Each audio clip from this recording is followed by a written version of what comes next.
আসসালামু আলাইকুম প্রিয় শিক্ষার্থী বন্ধুরা, তোমাদের জন্য আজকে আমি রাওমিলের বিস্তারিত আলোচনা নিয়ে হাজির হয়েছি।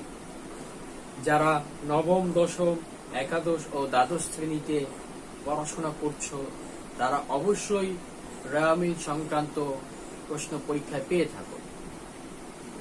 এসএসসি পরীক্ষা এবং এইচএসসি পরীক্ষা দুটি পরীক্ষায় এসএসসি পরীক্ষায় বিশেষ করে রাওমিল থেকে একটি প্রশ্ন থাকে 10 মার্কের সৃজনশীল, আর এমসিকিউতে প্রায় 2 থেকে 3 নম্বর এমসিকিউ থাকে।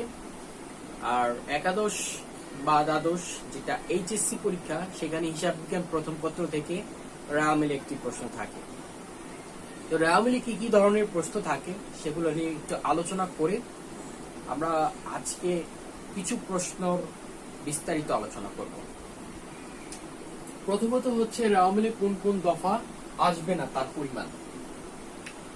আমরা জানি যে রাওমিল প্রস্তুত করতে গেলে 3টা জিনিস খেয়াল রাখতে হয়।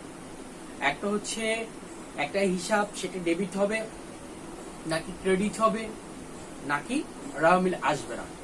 সুতরাং এখানে রাওমিলে কোন কোন দফা আসবে না তার পরিমাণ বের করার জন্য অবশ্যই জানতে হবে রাওমিলে কোন কোন হিসাবগুলো অন্তর্ভুক্ত হবে না। তার মানে যেগুলো অন্তর্ভুক্ত হবে না সেগুলো টোটালি হবে না, আর ওইগুলো বাদে যেগুলো থাকবে সেগুলো রাওমিলে হয় ডেবিট হবে না হয় ক্রেডিট হবে। আমরা এই প্রশ্নটা ইতিমধ্যেই আলোচনা করে ফেলেছি, সেটার ভিডিও লিংক পেতে হলে অবশ্যই ডেসক্রিপশন বক্সে যেতে হবে এবং সেখান থেকে আমরা শিখে নিব রাওমিলে কোন কোন দফা অন্তর্ভুক্ত হয় না তার পরিমাণ বের করো, কোন কোন দফা অন্তর্ভুক্ত হয় না তার দফাগুলো উল্লেখ করো, এই ধরনের প্রশ্ন হয়ে থাকে। এরপর প্রশ্নটা হচ্ছে রাওমিল প্রস্তুত করো। আমি বলে দিচ্ছি, প্রথম প্রশ্নটা হচ্ছে রাওমিলে কোন কোন দফা অন্তর্ভুক্ত হয় না। এই প্রশ্নটা ক নাম্বারে আসে, আর এই প্রশ্নটা আসার সম্ভাবনা প্রায় 90% উপরে। কিছু কিছু সময় ফ্লাকচুয়েট করে, অন্যান্য ছোটখাটো প্রশ্ন দিয়ে দেয়, কিন্তু সম্ভাবনা থাকে রাওমিলে কোন কোন দফা আসবে না সেই প্রশ্নটা আসার। এরপরে দ্বিতীয় যে রাওমিল প্রস্তুত করা এই প্রশ্নটা, এটা সাধারণত রাওমিলে থাকলে এটা আসবেই, আর এটা যদি আমরা কমপ্লিট করতে পারি ওভারঅল 4 নম্বর চলে আসবে। তাহলে রাওমিল প্রস্তুত আমাদের কনফার্ম 4 নম্বর করে দিয়েছে। আর উপরের প্রশ্নটা আমরা সলভ করতে পারলে 2 নম্বর হয়ে গেছে। 10 থেকে অলরেডি 2টা প্রশ্ন সলভ করলেও আমাদের 6 হয়ে গেছে।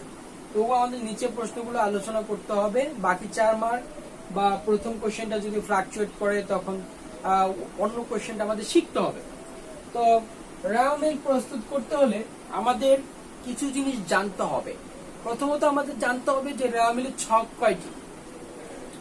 রাওমিলের ছক হচ্ছে, ছকে গড় হবে টোটাল 5টা, ঠিক আছে। তো একটা রাওমিলের ঘরে বা ছকে 5টা গড় থাকবে, যেরকম জাবেদা এটা নি। জাবেদার রাওমিলের মধ্যে কোনো পার্থক্য নেই, শুধু একটাই পার্থক্য, জাবেদা আমরা তারিখ লিখে থাকি আর রাওমিলে আমরা ক্রমিক লিখে থাকি। তো পরীক্ষা হলে তোমরা মাথায় রাখবে হাতে যেহেতু 5টা আঙ্গুল, এটা হচ্ছে জাবেদার 5টা ঘর আর এটা হচ্ছে রাওমিলের 5টা ঘর। এটা মনে রাখলে ভুল হওয়ার সম্ভাবনা কম থাকবে। এরপর আমাদের জানতে হবে যে একটা হিসাব সেটা কি ডেবিটে যাবে না ক্রেডিটে যাবে। যেহেতু ইতিমধ্যে আমরা জেনে ফেলেছি যে কিছু হিসাব রাওমিলে অন্তর্ভুক্ত হবে না, সুতরাং সেই হিসাবগুলো বাদ দিয়ে আমাদের বাকি হিসাব থেকে ডেবিট এবং ক্রেডিট আলাদা করতে হবে। তা আমাদের এই ডেবিট আর ক্রেডিটের জন্য আমাদের যে কোনো একটা পার্ট শিখতে হবে। আমি যদি বলি এটা আমার ডান হাত, তাহলে আলটিমেটলি তোমরা বলবা এইটা বাম হাত। তার মানে আমি একটা দিক তোমাদের চিনিয়ে দিলে তোমরা একটা দিক বলবা। আমি যদি বলি এটা উত্তর, তোমরা বলবা ওইটা দক্ষিণ। আমি যদি বলি এটা পূর্ব, তোমরা বলবা এটা পশ্চিম। তার মানে ডেবিট এবং ক্রেডিট দুইটা জিনিস আমাদের শেখার কোনো প্রয়োজন নেই, যে কোনো একটা শিখবো। এখন এখানে যে বিষয়টা দাঁড়াচ্ছে সেটা হচ্ছে ডেবিট হচ্ছে হিউজ পরিমাণে অনেক, কিন্তু ক্রেডিট একটা লিমিটেড আছে। সেই ক্ষেত্রে আমরা ক্রেডিট জিনিসটা আমরা শিখবো। তাহলে আমরা ক্রেডিট জিনিসগুলো যদি শিখি তাহলে আমাদের রাওমিল কমপ্লিট করাটা একেবারেই সম্ভব। এরপর হচ্ছে সমন্বিত ক্রয়। এই প্রশ্নটা আমাদের সাধারণত ক নাম্বারে আসবে যে সমন্বিত ক্রয়ের পরিমাণ বের করো। সমন্বিত ক্রয়ের পরিমাণ যদি বের করতে বলে এখানে 2 মার্কের কোশ্চেনই থাকবে। তাহলে আমরা সমন্বিত ক্রয়ের পরিমাণটা জানবো, সমন্বিত ক্রয় কি সেটা জানবো, সেটা আজকে আলোচনা করব। রাও মিল প্রস্তুতকরণ সেটা নিয়ে আলোচনা করব, সমন্বিত ক্রয় সেটা নিয়ে আলোচনা করব। এই দুইটা প্রশ্ন নিয়ে আজকে আলোচনা করব। এরপর হচ্ছে চলতি সম্পত্তি ও চলতি দায়।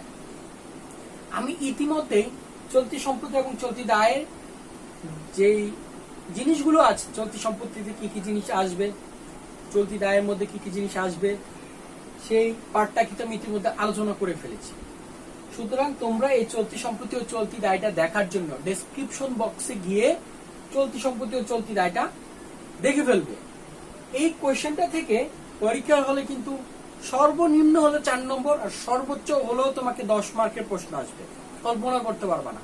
সুতরাং এই প্রশ্নটা খুবই খুবই খুবই গুরুত্বপূর্ণ। কি কি চলতি দায় আছে আর কি কি চলতি সম্পত্তিতে আছে তোমরা শিখে ফেলবে। মুনাফা জাতীয় আয়, মুনাফা জাতীয় ব্যয়। আমাদের মুনাফা জাতীয় আয়, মুনাফা জাতীয় ব্যয়টা শিখতে হবে। কেন শিখতে হবে? এটা রাও মিলের জন্য যতটা গুরুত্বপূর্ণ, তোমাদের আরেকটা চ্যাপ্টার আছে মূলধন ও মুনাফা জাতীয় লেনদেন। এই চ্যাপ্টার থেকেও এই কোশ্চেনটা আসার সম্ভাবনা বেশি। তাহলে যদি রাও মিল থেকেও আসে, ওই চ্যাপ্টার থেকেও আসে, তাহলে 4 4 8। আবার খুচরা যদি কোশ্চেন 2 এর মধ্যে দিয়ে দেয় তাহলে প্রায় 10 মার্কের কোশ্চেন এখান থেকে চলে আসবে। সুতরাং এই কোশ্চেনটা আমরা বাদ দিব না, এই কোশ্চেনটা আমাদেরকে শিখতে হবে। মালিকানা সত্ত্বের পরিমাণ। মালিকানা সত্ত্বের পরিমাণটা সাধারণত রাও মিলে চেয়ে থাকে। তো সেই ক্ষেত্রে তোমাকে জানতে হবে মুনাফা জাতীয় আর মুনাফা জাতীয় ব্যয়। এই জিনিসটা যদি তুমি না জানো তাহলে কিন্তু মালিকানা সত্ত্ব ব্যয়টা তুমি করতে পারবা না। মালিকানা সত্ত্ব ব্যয় যদি করতে যাও তাহলে তোমাকে জানতে হবে 4টা জিনিস, অনলি 4টা জিনিস। একটা হচ্ছে তোমার মূলধন, একটা হচ্ছে তোমার উত্তোলন, একটা হচ্ছে তোমার আয়, একটা হচ্ছে তোমার ব্যয়। এখন যেটা মুনাফা জাতীয় আয় সেটাই আয়, যেটা মুনাফা জাতীয় ব্যয় সেটাই ব্যয়। তাহলে এখন যদি এরকম একটা কোশ্চেনে বলে যে মুনাফা জাতীয় আয় ও ব্যয়ের পরিমাণ বের করো, এটা ধরো বললো, তো বের করলা। এরপরে তোমাকে বললো যে মালিকানা সত্ত্বের পরিমাণ বের করো, তাহলে তুমি কি করবা? মুনাফা জাতীয় আয় যেটা পেয়েছো সেটা আয়, আর মুনাফা জাতীয় ব্যয় যেটা পেয়েছো সেটা ব্যয়। শুধুমাত্র মূলধনটা যোগ দিতে হবে, উত্তোলনটা বাদ দিতে হবে, সেই আয়টা যোগ দিতে হবে, ব্যয়টা বাদ দিতে হবে। তাহলে খুবই ক্লিয়ার ভাবে শেষ হয়ে যাবে। তাহলে আমাদের মালিকানা সত্ত্ব বের করতে হলে মুনাফা জাতীয় আয় আর মুনাফা জাতীয় ব্যয়টা ভালোভাবে শিখতে হবে। মুনাফা জাতীয় আয় আর মুনাফা জাতীয় ব্যয় ছাড়া তুমি এটা করতে পারবা না। তারপর হচ্ছে মূলধন জাতীয় আয় আর মূলধন জাতীয় ব্যয়, এটা আমাদের জানতে হবে।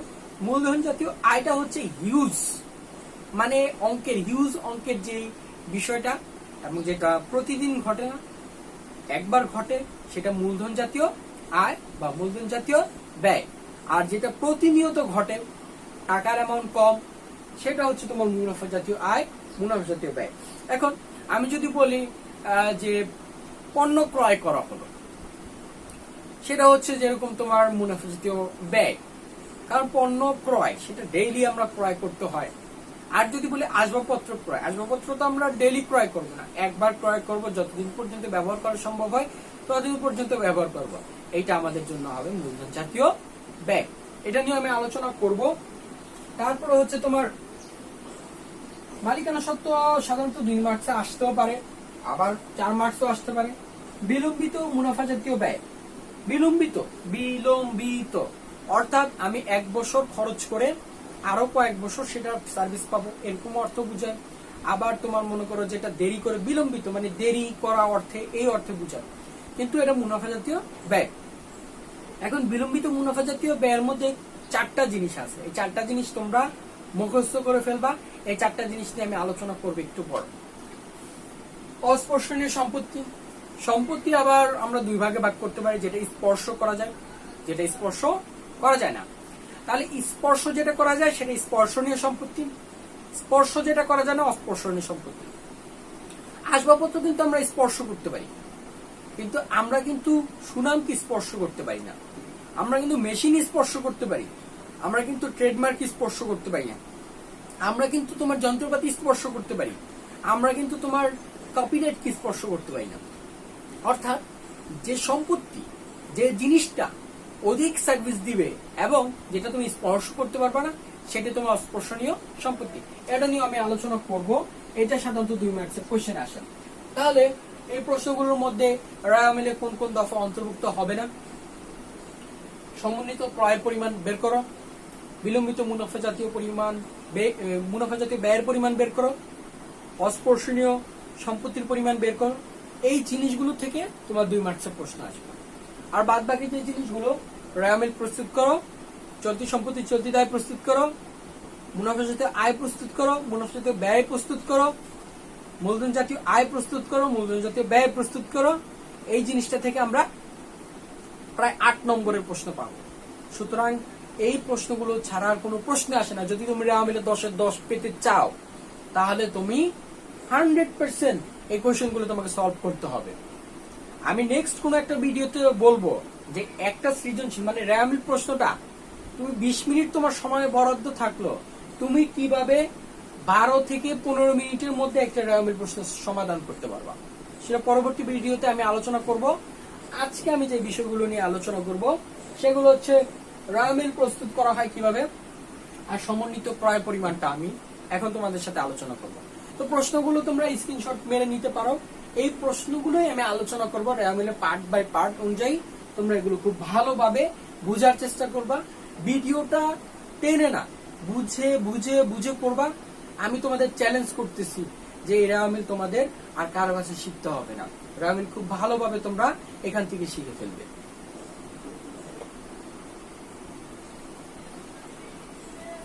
ওকে, আমরা তাহলে এখন রায় অমিলের যেই প্রস্তুতটা আমাদের কিভাবে করতে হয় সেই জিনিসটা আমরা ফার্স্টে দেখব।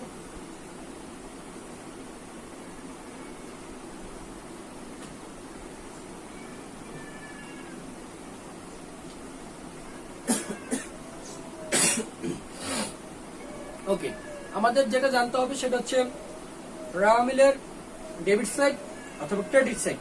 আমি আগেই বলেছি রায় অমিলের ডেবিট সাইড হচ্ছে হিউজ, মানে কি অনেক বেশি। তাহলে আমাদের সেখানে কি করতে হবে, রায় অমিলের ক্রেডিট সাইডটা আমাদেরকে আলোচনা করতে হবে। তো আমি রায় অমিলের ক্রেডিট সাইড গুলো আলোচনা করতেছি, একটু বুঝার চেষ্টা করো।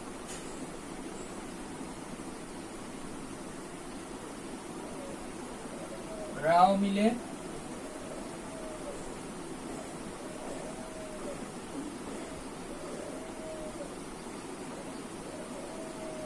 ক্রেডিট দিক, রায় অমিলের ক্রেডিট দিকে যে জিনিসটা হবে সেটা হচ্ছে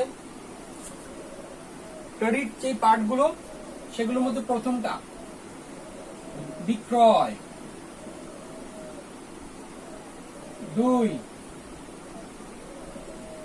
ক্রয় ফেরত হবে।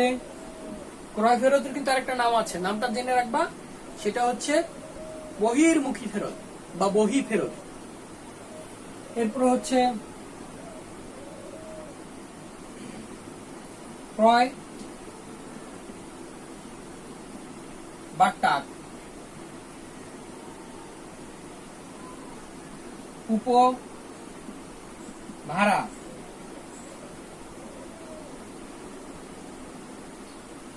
শিক্ষানবিশ স্যালামি। এই 5টা জিনিস আমি আগে বুঝিয়ে দিচ্ছি। বিক্রয় হচ্ছে এক ধরনের আয়, একটা কোম্পানি বা একটা উৎপাদনকারী প্রতিষ্ঠানের জন্য বিক্রয়টা হচ্ছে প্রধান আয়। তাহলে বিক্রয়ের মাধ্যমে আমার টাকা উপার্জন হয়।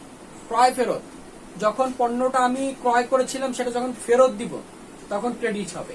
ক্রয় বাট্টা, যখন পণ্যটা আমি ক্রয় করি দোকানদার আমাকে যখন ডিসকাউন্ট দিবে, টাকাটা কম রাখবে, সেটা ক্রয় বাট্টা।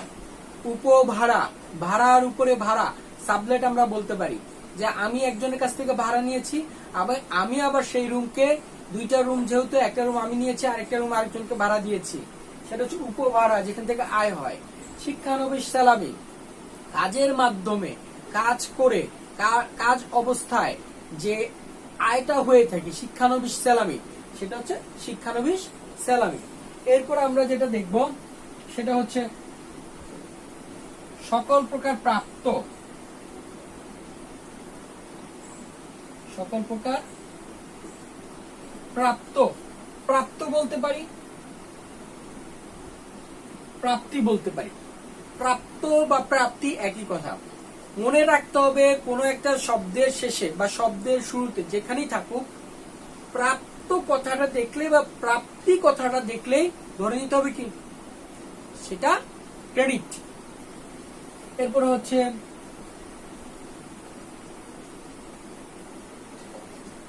কমিশন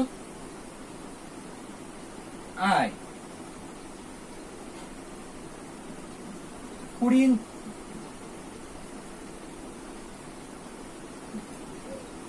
সঞ্চিতি, কুড়িন সঞ্চিতি হবে।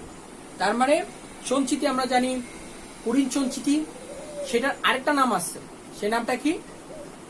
অনাদায়ী পাওনা সঞ্চিতি। তাহলে কুড়িন সঞ্চিতি, বিনিয়োগের সুদ,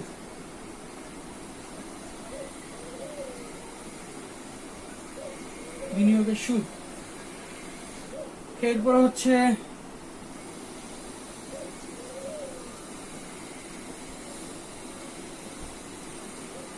উত্তোলনের সুদ। ভয় পাওয়ার কোনো কারণ নেই, মাত্র 20টা শিখতে হবে। তার মধ্যে এটা হচ্ছে প্রথম 10টা। এই প্রথম 10টার মধ্যে কি কি শিখলাম সেটা হচ্ছে বিক্রয়, ক্রয় ফেরত, ক্রয় বার্তা, উপভাড়া, শিক্ষানবিশ সালামি, সকল প্রকার প্রাপ্ত বা প্রাপ্তি, কমিশন আয়, সাধারণ সঞ্চিতি, বিনিয়োগ সুদ, উত্তোলনের সুদ। এই জিনিসগুলো মুখস্থ করা ছাড়া কোনো উপায় নেই, তোমাকে মুখস্থ করতেই হবে। বুঝে করো আর যেভাবেই করো মুখস্থ করবা। মুখস্থ করলে রাওমেলি ক্রেডিট দিক সম্পর্কে তোমার মাথায় ঢুকে যাবে।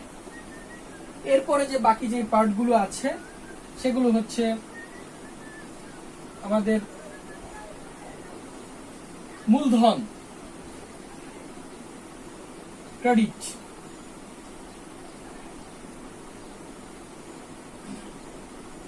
সাধারণ সঞ্চিতি,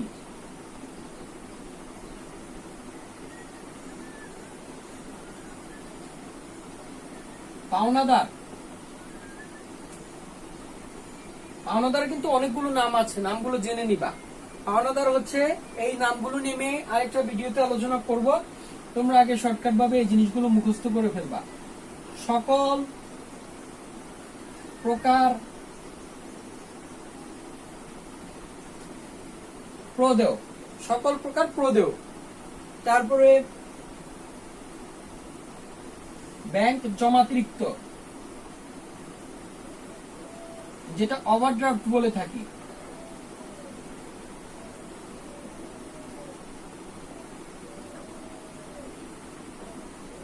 ব্যাংক সুদ,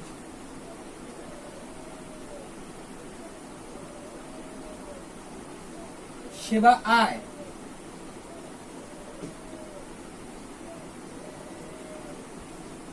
অগ্রিম আয় সমূহ,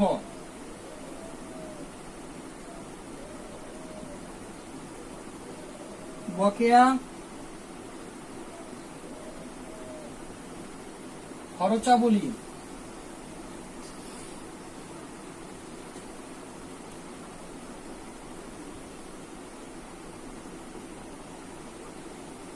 লাস্ট হচ্ছে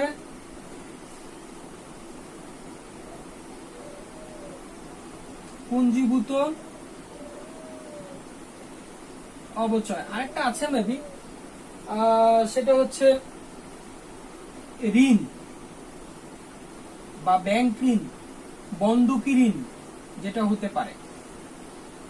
তাহলে আমরা যে বিষয়গুলো দেখলাম সেটা হচ্ছে এই জিনিসগুলো হচ্ছে রাওমেলি ক্রেডিট দিক। যদিও দুই একটা জিনিস মিসিং হতে পারে, কিন্তু সেই জিনিসগুলো তোমরা যখন এগুলো করবে তখন ওগুলো অটোমেটিকলি তোমাদের মধ্যে চলে আসবে। তাহলে আমরা রাওমেলি ক্রেডিট দিক যে বিষয়গুলো আছে সেগুলো নিয়ে আমরা একটু দেখব। সেটা হচ্ছে প্রথমটা হচ্ছে বিক্রয়, পরেরটা হচ্ছে ক্রয় ফেরত, ক্রয় বার্তা, উপভাড়া, শিক্ষানবিশ সালামি, সকল প্রকার প্রাপ্ত বা প্রাপ্তি। প্রাপ্ত বার্তা হতে পারে, প্রাপ্ত কমিশন হতে পারে, প্রাপ্ত সুদ হতে পারে, যেটাই থাকুক সেটা হবে ক্রেডিট।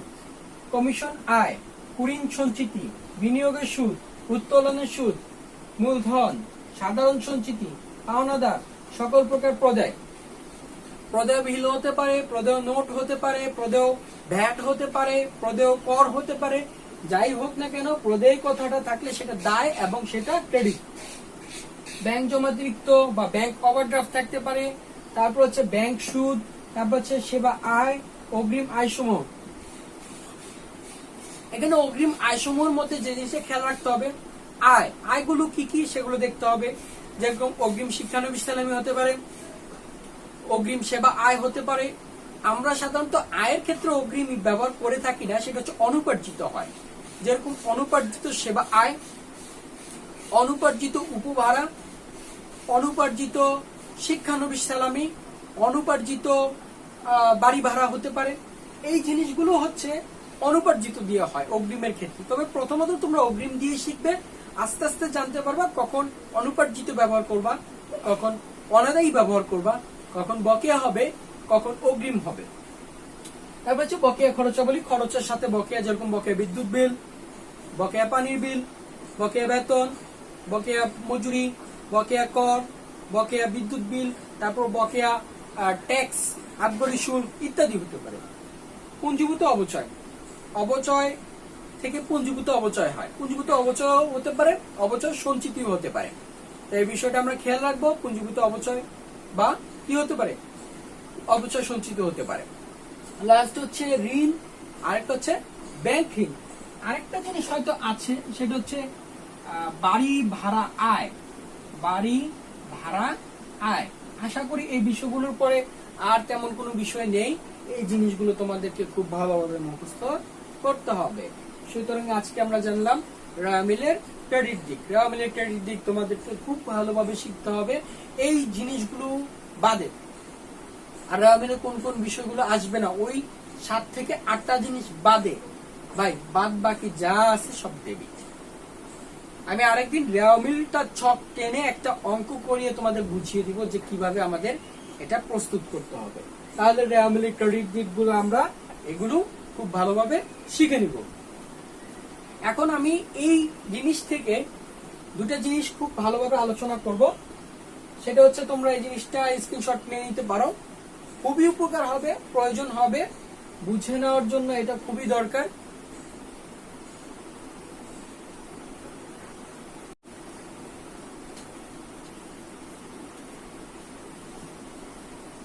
এরপর আমরা যেটা আলোচনা করব সেটা হচ্ছে রামিলের একটা ক্ষুদ্র একটা বিষয়। এই বিষয়টা তোমরা একটু মনে রাখার চেষ্টা করবা। সেটা হচ্ছে সকল তহবিল কি ক্রেডিট। এটা কিন্তু বাস্তব, সকল তহবিলই তোমার ক্রেডিট। কিন্তু নগদ তহবিল অথবা ব্যাংক তহবিল কি হবে, ডেবিট হবে। তাহলে এই কোশ্চেনটার মধ্যে একটু প্রবলেম তোমাদের মধ্যে হবে, কারণ আমি বলছি সকল তহবিল কি ক্রেডিট, তখন তুমি নগদ তহবিল দেখেই ক্রেডিট বসায় ফেললাম। তো সুতরাং মাথায় রাখতে হবে সকল ধরনের তহবিলগুলো কি হবে, ক্রেডিট হবে। শুধুমাত্র নগদ তহবিল আর ব্যাংক তহবিলটা কি হবে, ডেবিট হবে।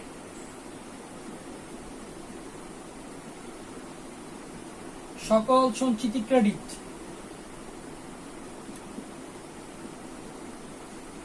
কিন্তু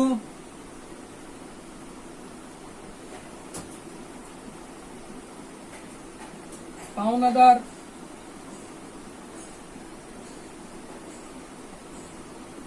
পাট্টা সঞ্চিতি হচ্ছে ডেবিট।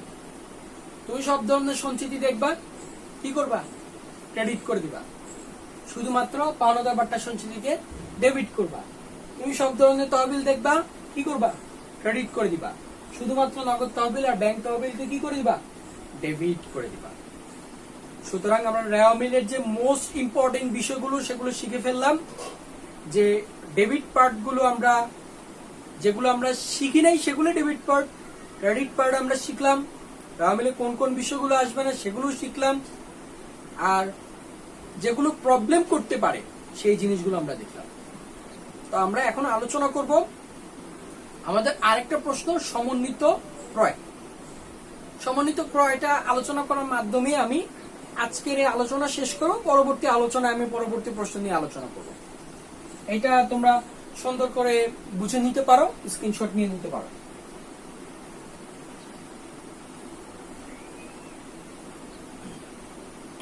ওকে, আমি এখন যেটা করব সেটা হচ্ছে সমন্বিত ক্রয়। ওকে, সমন্বিত ক্রয়। সমন্বিত ক্রয়কে ইংরেজিতে বলা হয় কি অ্যাডজাস্টেড পারচেজ। অ্যাডজাস্টেড পারচেজ, বিষয়গুলো হচ্ছে অ্যাডজাস্টেড পারচেজ। সমন্বিত ক্রয়ে তিনটা বিষয় তোমাকে ভালোভাবে লক্ষ্য রাখতে হবে, জাস্ট তিনটা বিষয়। কি ছিল, কি কিনেছি, কি আছে, এই তিনটা জিনিস তোমার মাথায় রাখলে হবে। তাহলে প্রশ্নগুলো দেখো, কি কি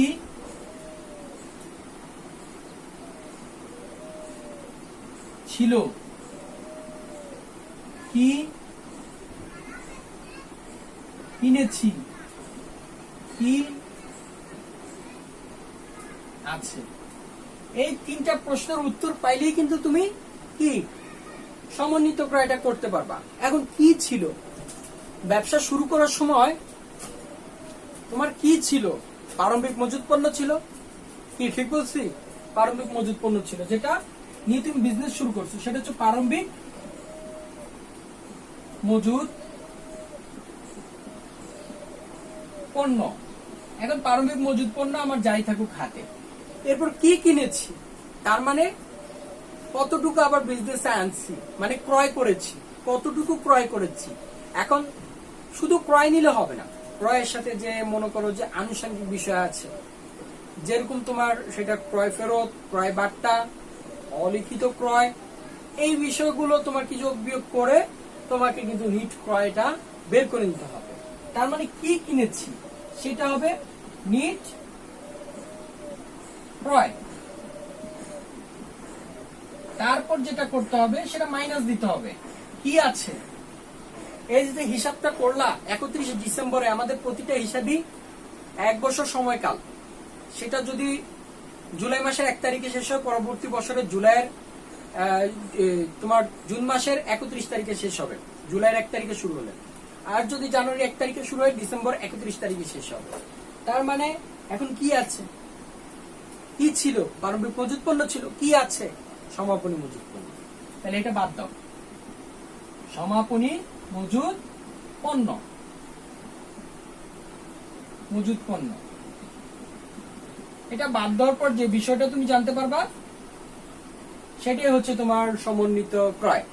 আমি দেখাচ্ছি, প্রারম্ভিক মজুত পণ্য আর সমাপনী মজুত পণ্যের জন্য তোমাকে কোনো কষ্ট করতে হবে না। এটা তোমার রামিলের যে জেরগুলো থাকে, খতিয়ানের যে জেরগুলো থাকে, ওখান থেকে তুমি পেয়ে যাবা। তবে নিট ক্রয়ের জন্য তোমাকে নিট ক্রয়ের বিষয়বস্তুগুলো জানতে হবে, যে ক্রয়ের সাথে কোন জিনিসগুলো যোগ হবে, কোন জিনিসগুলো বিয়োগ হবে। মনে রাখবা, নিট কথাটা যেখানে থাকবে সেখানে একটু প্রবলেম হবে। কি প্রবলেম? ওই নিট কথার অর্থ হচ্ছে ভাই এখানে আরো কিছু যোগ করো, না হয় আরো কিছু বাদ দাও। একটা ফাইনাল একটা স্টেজে এই জিনিসটাকে নিয়ে আসো। আর যেখানে নিট নাই সেখানে ঝামেলা নাই, তার মানে এই বিষয়টা দেওয়া আছে। তো তোমাদের সমন্বিত ক্রয়ের যে সূত্রটা সেটা হচ্ছে প্রারম্ভিক মজুত পণ্য যোগ নিট ক্রয় মাইনাস সমাপনী মজুত পণ্য। সমন্বিত ক্রয় যখন করবা তখন মাথায় রাখবা কি ছিল, কি এনেছি বা কি কিনেছি, আর কি আছে। এই বিষয়গুলো তুমি যদি জানো, সমন্বিত ক্রয় তোমার খুব ইজিলি তুমি করতে পারবা। তো আশা রাখি রামেল সংক্রান্ত আমি তোমাদেরকে কিছুটা আইডিয়া হয়তো দিতে পেরেছি। আমি পরবর্তী ভিডিওতে যে প্রশ্নগুলো আজকে বাকি রয়ে গেছে সেগুলো নিয়ে আলোচনা করব। তোমরা এগুলো বাসায় চর্চা করতে থাকো। সামনে তোমাদের এসএসসি পরীক্ষা, সামনে তোমাদের এইচএসসি পরীক্ষা, তোমাদের স্কুল পরীক্ষা, কলেজ পরীক্ষা, আমি বলে দিচ্ছি সেটা অবশ্যই এই কোশ্চেন আসবেই, কোনো মিস নাই। তোমাকে ভালো থাকতে হবে, সুস্থ থাকতে হবে, আর আমার জন্য অবশ্যই দোয়া করবে।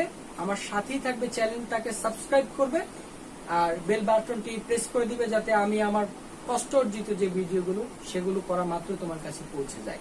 ভালো থাকবে, সুস্থ থাকবে, আল্লাহ হাফেজ।